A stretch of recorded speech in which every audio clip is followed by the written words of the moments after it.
오늘 하나님께서 저희들에게 주신 하나님의 말씀 마태복음 5장 10절에서 12절입니다. 같이 봉독하겠습니다. 의를 위하여 핍박을 받은 자는 복이 있나니 천국이 저희 것임이라. 나를 인하여 너희를 욕하고 핍박하고 거짓으로 너희를 거스려 모든 악한 말을 할 때에는 너희에게 복이 있나니 기뻐하고 즐거워하라. 하늘에서 너희 상이 큼이라. 너희 전에 있던 선지자들을 이같이 핍박하였느니라. 아멘.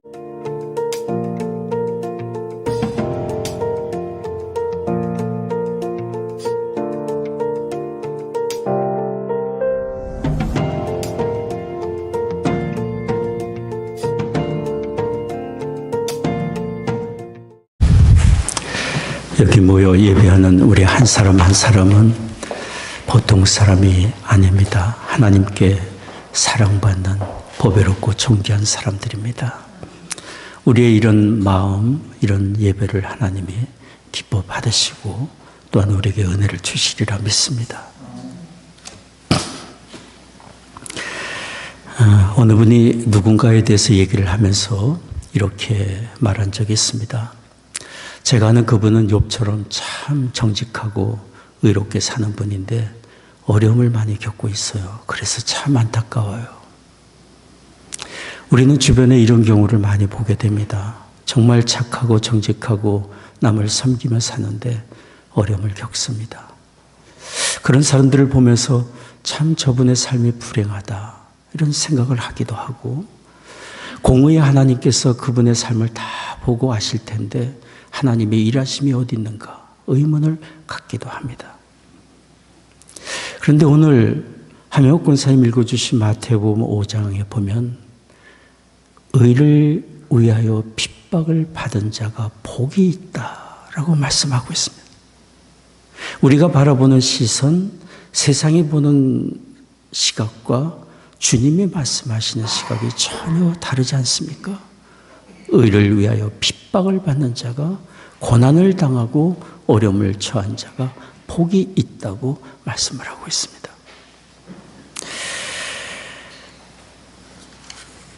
이 세상은 선함과 의로움을 귀하게 여깁니다.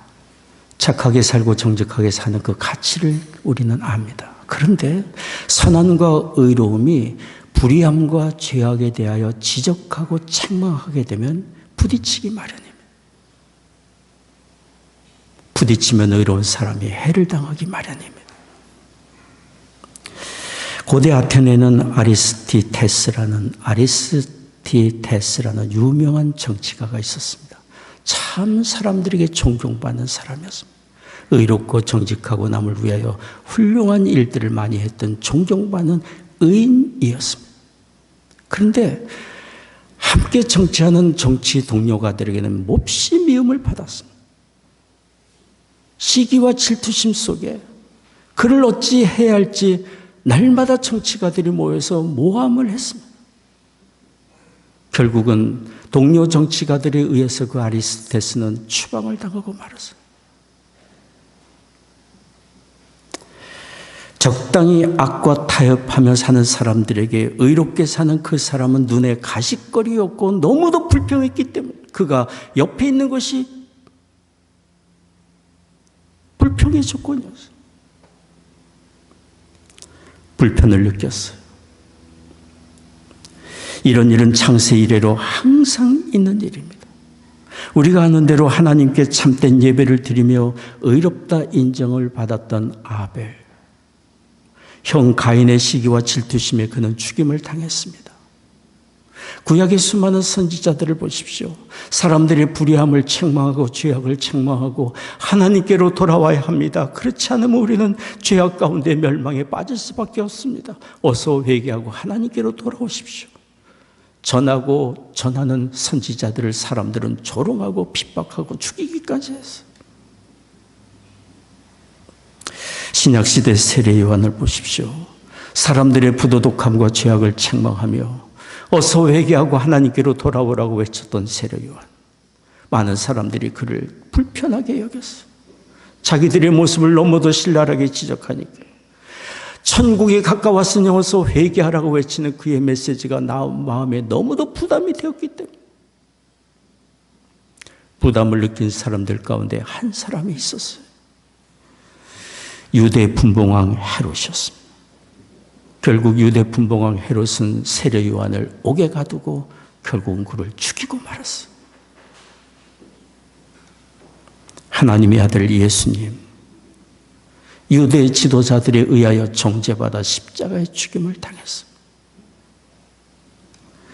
인류 역사를 두고 의롭게 사는 사람들, 그리스도의 뒤를 따르는 사람들이 핍박을 받는 일들은 어제 오늘의 일이 아닙니다. 항상 있어온 일이고 지금도 전 세계에 수많은 사람들이 의롭게 산다는 이유로, 그리스도를 따르는 이유로 조롱과 멸시와 핍박을 당하는 일들이 지금도 이루어지고 있습니다.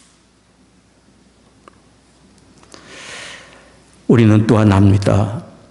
이런 의롭게 사는 사람들, 믿는 사람들, 그리스도를 섬기며 증거하며 살며 사는 사람들이 핍박을 당하는 그 배후의 역사가 무엇인지를 압니다. 간교한 사단, 어둠의 권세자 마귀, 어찌하든지 이 세상의 구원의 복음, 하나님의 아들 예수 그리스도의 이름이 증거되지 못하게 하기 위하여 문화와 모든 정치와 사회와 모든 것을 통하여 미혹하고 조롱하고 그 일을 위해 사는 사람들을 위해 핍박하는 어둠의 권세가 존재하고 있고, 어찌하든지 사람들을 미혹하여 멸망의 길로 끌고 가려고 하는 어둠의 권세의 역사가 있음을 우리는 압니다. 그러나 우리는 두려워할 필요가 없습니다. 우리는 그러한 세상의 핍박과 마귀의 시험에 대하여 두려워할 필요가 없습니다. 천지를 창조하신 하나님, 이 세상을 주관하시는 하나님이 일하고 계시기 때문입니다. 그래서 우리 주님이 오늘 말씀하시는 것 아닙니까? 의를 위하여 핍박을 받는 자 복이 있나니라고 말씀하고 있습니다. 하나님이 아시고 결과를 주께서 주관하시니 두려워하지 말라, 복 있는 자요 라고 말씀하고 있는 것입니다. 우리 주님이 의를 위하여 핍박을 받는 자가 복이 있다고 하신 말씀의 의미가 무엇입니까?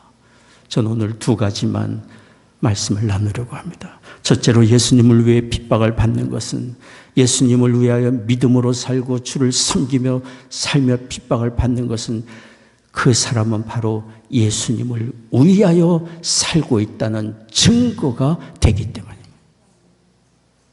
예수님을 믿지 않는다면 믿음을 거부하는 사회에서 핍박을 당할 이유가 없지 않습니까?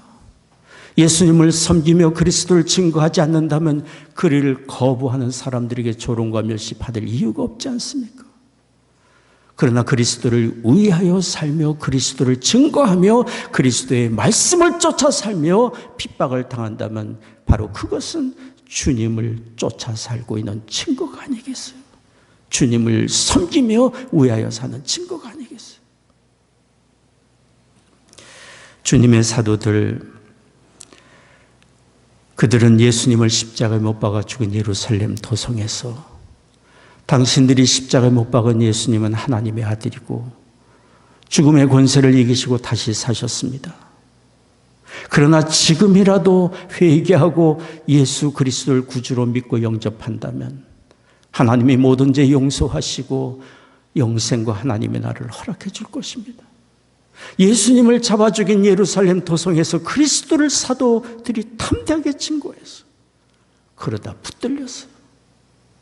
유대 관원들에게 붙들렸어요. 몹시 채찍에 맞았어요. 초대교회 당시에 사용했던 채찍은 소 가죽으로 만들어진 채찍에, 그 채찍에 한 번 사람이 맞으면 살갗이 찢어지는 일이 흔했다고 합니다. 몹시 채찍에 맞았어요.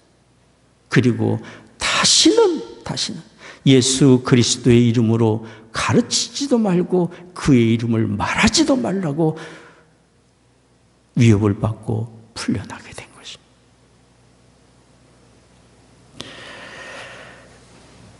심한 매를 맞고 위협 속에 전도 금지 명령을 받고 풀려난 사도들 어찌했는지, 그들의 심정과 그들의 삶과 그들의 모습이 어땠는지 성경은 말해줍니다. 여러분 보이시면 같이 읽겠습니다. 사도행전 5장 41절 42절입니다. 사도들이 그 이름을 위하여 능력받는 일에 합당한 자로 여기심을 기뻐하면서 공회 앞을 떠나니라. 저희가 날마다 성전에 있든지 집에 있든지 전도하기를 쉬지 아니하니라. 예수님 이름 까닭에 능력받는 것을 기뻐했다. 내가 주님을 위해 쓰임을 받고 있구나. 그래서 기뻐했어요. 주님 때문에 내가 이렇게 매질을 당하고 핍박을 당하는구나. 죽음의 위협 속에 있구나. 영광으로 생각을 했어요.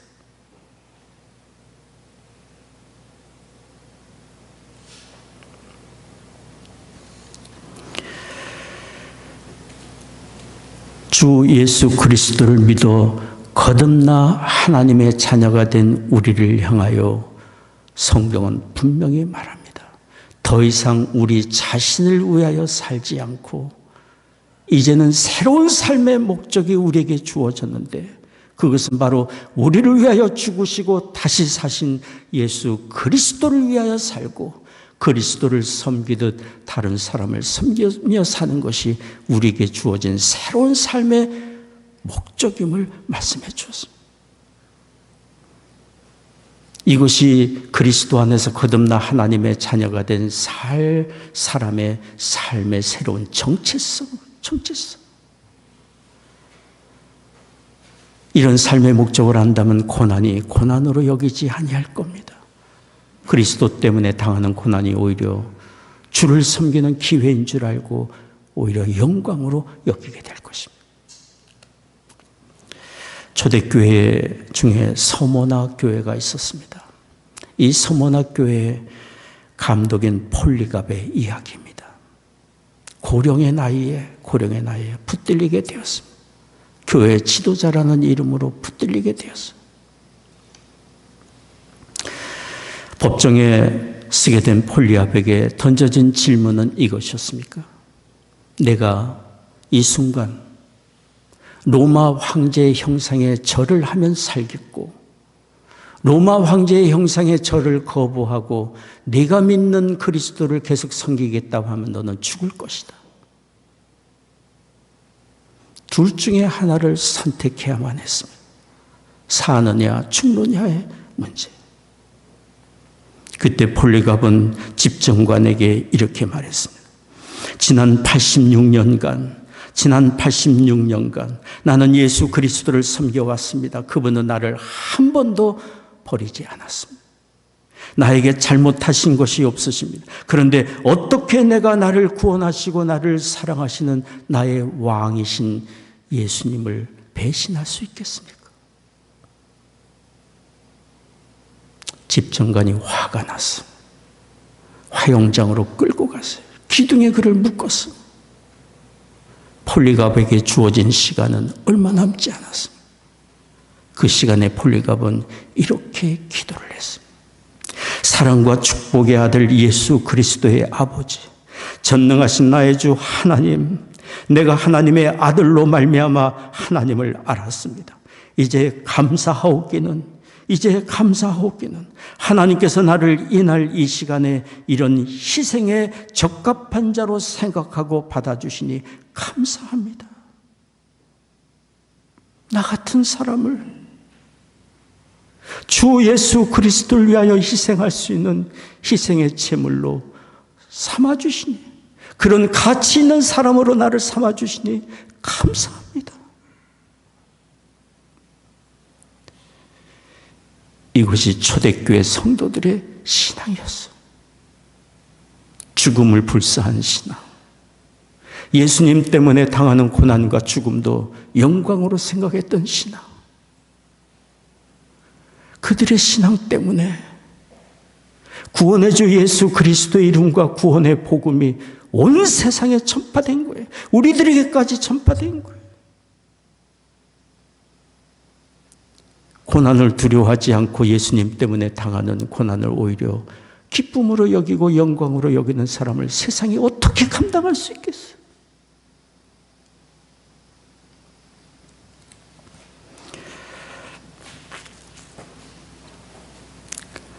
우리가 살면서 날 구원하시고 날 사랑하시는 예수님 때문에 예수님을 섬기며 고난당할 기회가 그렇게 많지 않을 겁니다. 그리고 아무에게나 모든 사람에게나 다 고난의 기회가 주어지는 건 아닙니다. 감당할 만한 사람에게 하나님이 맡기시기 때문에. 그러니 우리가 살면서 주를 섬기며 어려움을 당하고 주의 이름으로 누군가를 섬기며 어려움과 억울함을 당한다면 우리는 생각해야 합니다. 나에게 주신 은혜의 기회 있고 주님을 섬길 수 있는 영광의 기회를 나에게 허락해 주셨구나.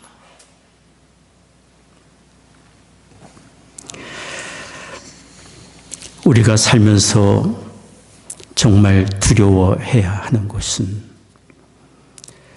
믿음으로 살면서 어려움에 처하고 불이익을 당하는 그것이 아니라 예수님을 위하여 섬기며 살면서 핍박당하고 멸시당하는 그것이 아니라 예수님을 향한 사랑의 마음이 식어지는 것, 주님을 향한 사랑을 잃어버리는 것,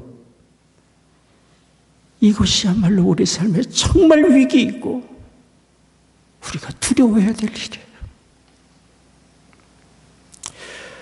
언젠가 저는 갑자기 기도하다가 이런 마음이 들었어요. 내 마음에 예수님을 향한 사랑의 마음을 잃어버린다면, 사랑의 열정이 식는다면 내 삶에 이것은 정말 큰 위기가 될 것이다. 이 생각이 떠오르는 순간 너무도 깜짝 놀랐고 기도하다가 다시 하나님 앞에 더욱 무릎을 꿇고 이렇게 간구했어요. 하나님 아버지, 저는 다른 거 구하지 않습니다. 다른 거 원하지 않습니다. 예수님을 더욱 사랑할 마음을 저에게 부어주세요. 온 마음을 다하여 주님을 사랑할 마음을 저에게 부어주세요. 이것이 제가 간절히 간구하는 기도입니다. 그 기도는 지금까지 제 마음에 계속되고 있는 기도예요. 아침마다 우리 교우들을 이름을 부르고 자녀들의 이름을 부르고 기도하면서 동일한 기도를 하고 있습니다. 하나님 건강 주시고 산업에 복을 주시고 가정에 은혜를 주시고 간구하지만 하나님 그 무엇보다도 주님을 뜨겁게 사랑할 마음을 허락해 주세요. 사는 날 동안 어디에서 무엇을 하든지 하나님 나라의 일꾼으로 존귀하게 쓰임받게 해주세요. 그렇게 기도하고 있어요. 정말 두려운 것은 우리가 당하는 삶의 어려움과 실패가 아니라 예수님을 향한 사랑의 마음을 잃어버리는 거예요. 늘 깨어 우리의 심령을 점검하고 우리는 회복해야 합니다. 회복해야 합니다. 만약에 주님을 향한 사랑을 잃어버리면 우리는 세상을 더욱 사랑하게 될 것이고, 주님을 향한 사랑의 마음을 잃어버리면 우리 주의 말씀을 쫓아 살기보다 자기 자신을 더욱 사랑하게 될 것이고, 거기에는 방황과 헛된 길에서의 낙심과 좌절과 슬픔만 있게 될 것이기 때문에 우리 주님이 디베랴 바닷가에서 고기잡이 하고 있는 베드로를 찾아오셨습니다. 그때는 우리 주님 십자가의 사건이 있고 3일 만에 부활하셨을 때입니다. 부활하신 주님이 베드로를 찾아왔을 때는 베드로가 믿음에 있어 실패했을 때예요. 자기 목숨이 두려워서 너도 예수를 따르는 사람이지? 질문에 아니야, 나는 그를 몰라. 나중에는 저주하면서까지 예수 그리스도를 부인했던 베드로. 디베랴 바닷가에서 고기잡이 할 때 그의 심정이 어떻겠습니까? 나는 더 이상 가치 없는 자이고 내가 할 수 있는 일은 아무것도 없고, 그런 베드로에게 우리 주님 찾아오셨습니다. 베드로를 만나실 때 우리 주님에게는 베드로에게, 실패자 베드로에게 특별한 뜻과 계획을 가지고 계셨습니다. 주님을 3번이나 부인하고 배신한 배신자 베드로에게 우리 주님은 여전히 사랑하시고 그를 통하여 행하실 특별한 뜻과 계획을 갖고 계셨어요. 교회를 세우는 일이었어요. 교회를 세우는 일. 그러나 우리 주님은 베드로에게 나를 위하여 교회를 세우라고 말씀하시기 전에 질문하신 것이 있어요. 내가 나를 사랑하느냐? 내가 나를 사랑하느냐? 내가 나를 사랑하느냐? 3번씩이나 주님은 베드로의 마음에 있는 주님을 향한 사랑을 점검하시고 확인시켜 주시고 불을 붙여 주셨어요.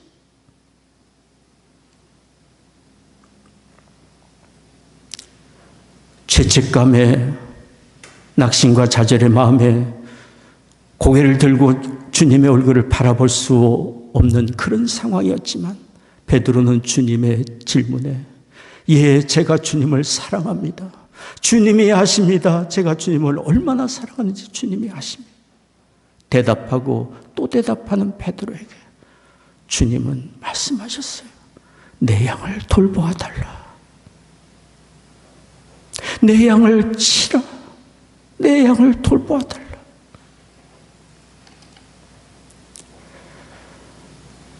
교회를 세우고 복음을 증거하고 하나님 나라를 위하여 위대한 일을 행하고 선을 행하고 다른 사람을 섬기는 일, 누구든지 할 수 있는 일이겠지만 주 예수 그리스도를 향한 사랑의 마음이 없다면 그 일은 끝까지 갈 수 없기 때문에, 진정한 그 사역은 이루어질 수 없기 때문에 내가 나를 사랑하느냐? 그 사랑의 마음으로 나를 사랑하던 내 양을 돌보아 달라고 부탁하십니다.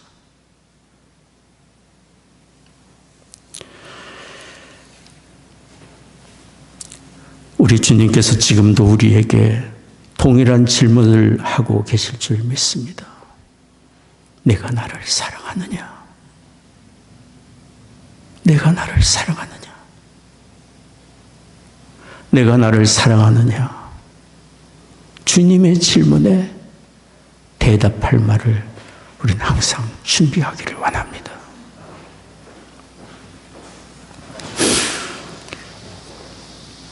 이 시대의 어느 신실한 그리스도인이 참으로 기쁨으로 주님을 섬기며 주를 위해 살았습니다. 다른 사람을 뜨거운 마음으로 사랑하며 주님 섬기듯 살았습니다.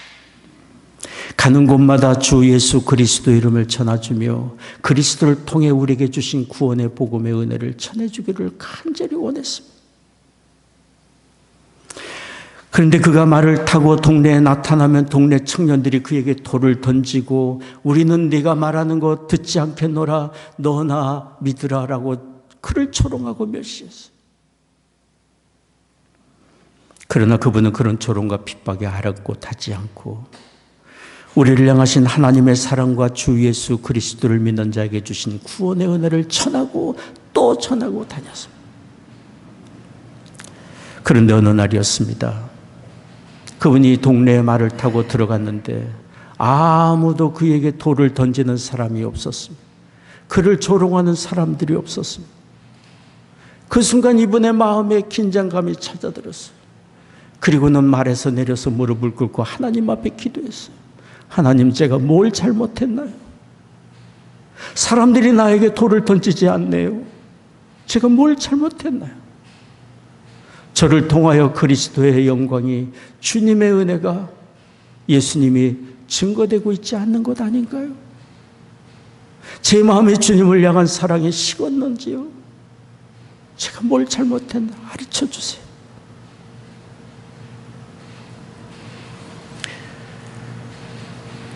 예수 그리스도를 향한 사랑의 마음, 우리가 구하고 또 간절히 구하고 또 원해야 될 정말 우리의 삶의 중요한 기도 제목이라고 믿습니다.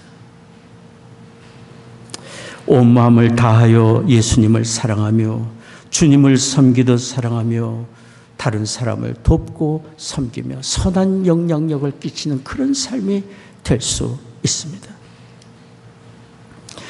우리가 예수 그리스도를 사랑하는 마음을 가장 중요한 것으로 여긴다면 우리가 구하고 찾아갈 길은 너무도 분명합니다. 재물보다 주님의 말씀을 쫓아 살아갈 마음을 구하게 될 것이고, 섬김을 받기보다 섬길 수 있는 자리를 찾아가고, 영광보다 희생할 수 있는 그런 자리로 찾아가게 될 것입니다. 우리의 삶의 목적이 주님의 영광을 위한 것이고 그분을 뜨겁게 사랑하는 자로서의 삶이기 때문입니다. 그래서 우리 주님께서는 말씀하는 겁니다. 의를 위하여 핍박을 받은 자는 복이 있도다라고 말씀하고 있는 것입니다. 두 번째입니다. 의를 위하여 핍박을 받은 사람이 복이 있는 이유가 있습니다. 그것은 천국이 그의 것이기 때문입니다. 천국이 그의 것이기 때문입니다. 하나님의 나라를 얻기 위하여 핍박을 받아야 되는 것은 아닙니다. 하나님의 나라를 얻기 위한 전제 조건이 핍박을 받는 것은 절대로 아닙니다. 영생과 하나님의 나라는 전적으로 하나님의 은혜로 주 예수 그리스도를 믿고 자기의 죄를 회개하는 사람에게 주시는 은혜, 거저 주시는 은혜. 다만 이 큰 은혜, 하나님의 나라, 천국을 소유한 사람으로서, 하나님 나라를 향하여 가는 사람으로서 이 땅에서 죄악과 싸우며 이 세상에서 주의 의를 위하여 살면서 당하는 핍박과 괴로운 일이 있을 수 있음을 말씀하고 있는 것입니다. 우리가 주 예수 그리스도 안에서 얻은 하나님의 나라의 복이 얼마나 크고 영원한 것인지를 안다면, 우리에게 주 예수 그리스도 안에서 주어진 이 천국의 은혜가 얼마나 큰 복인 것인지를 안다면, 우리는 이 땅에 살면서 사사로운 일에 우리의 심령 빼앗기지 않을 것입니다. 당하는 어려움과 고난에 낙담하지 않을 것입니다. 최고의 복이 우리에게 여전히 있기 때문에, 가장 큰 복을 우리는 가지고 있는 사람이기 때문에. 언젠가 북한을 다녀온 어느 분의 이야기를 들었습니다. 북한 지하교회 신앙생활을 하면서 많은 위험 속에 생활하고 있는 분입니다. 붙들리면 심한 고문을 받고 죽음에 넘겨지기도 하고 있는 그런 상황에서 지하에 모여 신앙생활을 하고 있는 분들, 그분에게 얼마나 힘드십니까? 얼마나 괴로우십니까? 얘기를 하자 북한 동포가 이렇게 말했어요.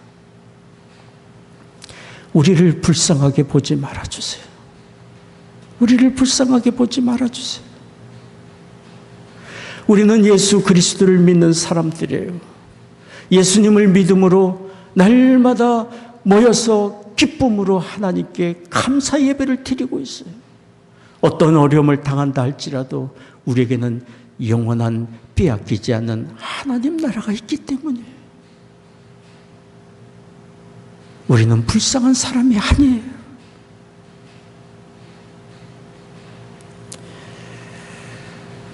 가장 크고 영광된 하나님의 나라가 우리에게 있고 그 나라에 대한 확실한 소망을 우리가 가지고 있다면 우리는 무슨 일을 당한다 할지라도 낙담치 않고 담대하게 우리의 주신 삶 경영해 갈 수 있습니다. 우리 CNM의 교단에서 활동하고 계시는 선교사님의 이야기입니다. 터키 출신이십니다. 한국인 여성과 결혼해서 CNM의 교단에 운영하는 신학교에서 공부를 마치시고 선교사로 파송받아 간 곳이 본인이 태어난 터키입니다. 얼마 전에 우리 이은혜 사모님 교회에 초청받으셔서 말씀도 증거하신 선교사님, 이 선교사님이 터키에 가서 교회를 개척하고 예배를 드리고 열심히 전도를 하는 어느 날 한 통의 편지를 받았습니다. 그 편지의 내용은 이런 것입니다. 우리는 당신이 누구인지를 안다. 이곳에서 무엇을 하고 있는지 다 보고 있다. 여기는 모함의 땅이다. 여기는 무슬림 땅이다. 그러니 3일 안으로 이곳을 떠나라. 그렇지 않으면 죽일 것이다.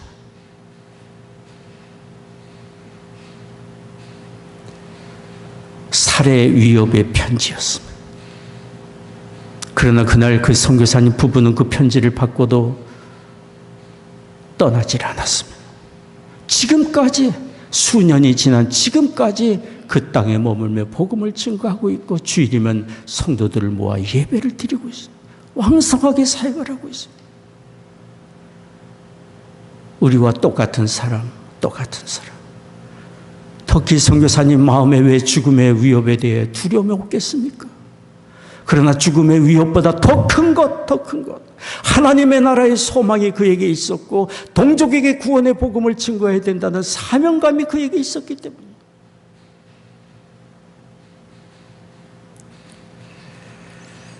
예수 그리스도를 믿는 자에게 허락해 주신 하나님 나라의 소망을 우리가 붙든다면 우리는 담대할 수 있습니다. 그리고 주의 나라를 위하여 위대한 일을 도전하고 위대한 일을 해나갈 수 있습니다. 영국의 윌리엄 바클레는 이런 얘기를 했습니다. 하나님이 그 아들을 십자가에 내어주셔서 희생의 제물로 주시며 우리를 구원하신 이유는 이 세상에 사는 날 동안 그저 편안하고 안일하게 살라고 주신 것이 아니다. 하나님 나라를 위하여 위대한 일을 하라고 우리에게 새 생명 주신 것이다. 그분의 말은 정말 옳은 말이에요. 더 이상 우리 자신을 위하여 사는 것은 지나간 일이에요.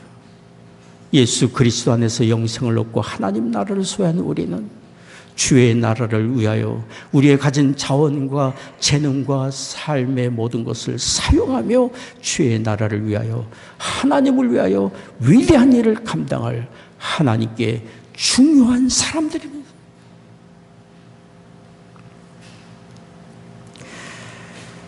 그런데 우리 주님은 이처럼 의를 위하여 핍박을 받는 자가 복이 있다고 말씀하시며 바로 하나님 나라를 위하여 자기를 드리고 사는 사람들에게 천국이 약속되어 있다고 말씀하시며 동시에 우리에게 해주신 말씀이 있습니다.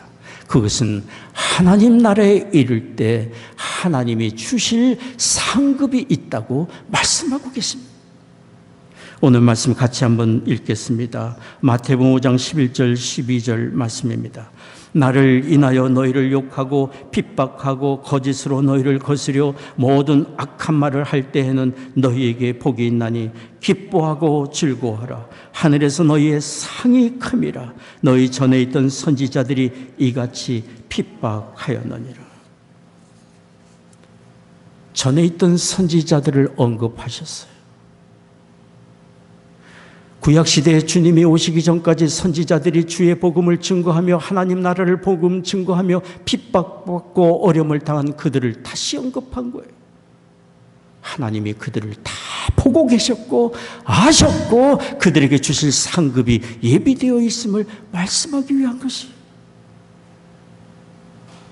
이 땅에서 하나님 나라를 위하여 불이익을 당하고 고난을 당하는 사람들이 받을 상이 크다고 말씀하셨어요. 크다고 말씀. 왜 안 그러겠습니까? 공평하신 하나님, 공의로우신 하나님이 주를 위하여 자신을 희생한 사람들을 어찌 모른다 하시겠습니까? 갚아주실 상급이 반드시 있습니다. 저는 자주 생각하는 성경 말씀이 있습니다. 우리가 가지고 있는 성경 66권의 마지막 성경이 뭐죠? 요한계시록. 요한계시록의 마지막 챕터가 몇 장이죠? 22장. 마지막 성경 마지막 챕터에 기록된 말씀입니다. 한번 여러분 같이 보이면 읽겠습니다. 계시록 22장 12절입니다. 보라, 내가 속히 오리니 내가 줄 상이 내게 있어 각 사람에게 그의 일한 대로 갚아주리라. 각 사람의 일한 대로 내가 갚아주리라. 희생을 당한 대로 내가 갚아주리라.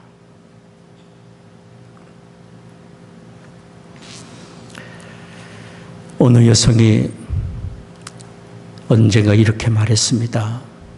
하루 일과를 마치고 저녁 나절에 남편이 손을 꼭 잡아주면서 오늘 하루 종일 수고 많았어요. 고맙습니다.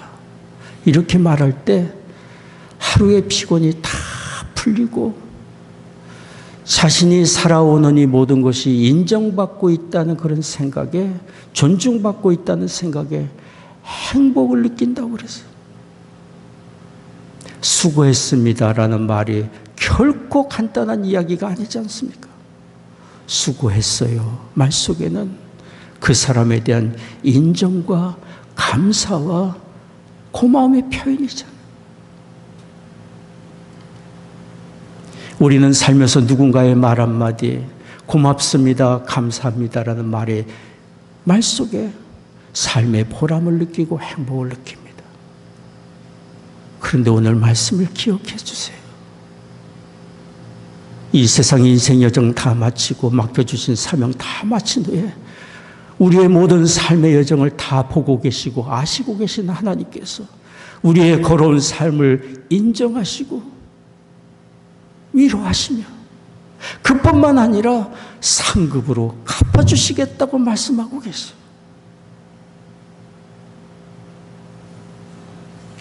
주님의 이 말씀을 우리가 기억한다면 우리에게 맡겨주신 인생 여정 우리는 소망을 가지고 힘있게 달려갈 수 있을 것입니다. 주를 위하여 살며 주님을 섬기며 당하는 어려움도 우리는 기쁨으로 내게 주신 주를 섬길 수 있는 영광의 기회로 알고 감사하며 받아들일 수 있을 것입니다. 상급을 약속하신 주님께서 반드시 믿습니다. 세상 끝날까지 맡겨주신 인생 여정 다 마칠 때까지 항상 우리와 동행하시며 우리를 도와주실 것을 믿습니다. 마태복음 28장 20절에 우리 주님께서 분명히 말씀하셨습니다. 전도의 명령을 하시면서 마지막으로 주께서 말씀하셨어요. 볼지어다 세상 끝날까지 내가 너희와 항상 함께 있으리라. 주님이 하신 이 말씀 항상 기억하는 우리가 되기를 원합니다. 기도하겠습니다.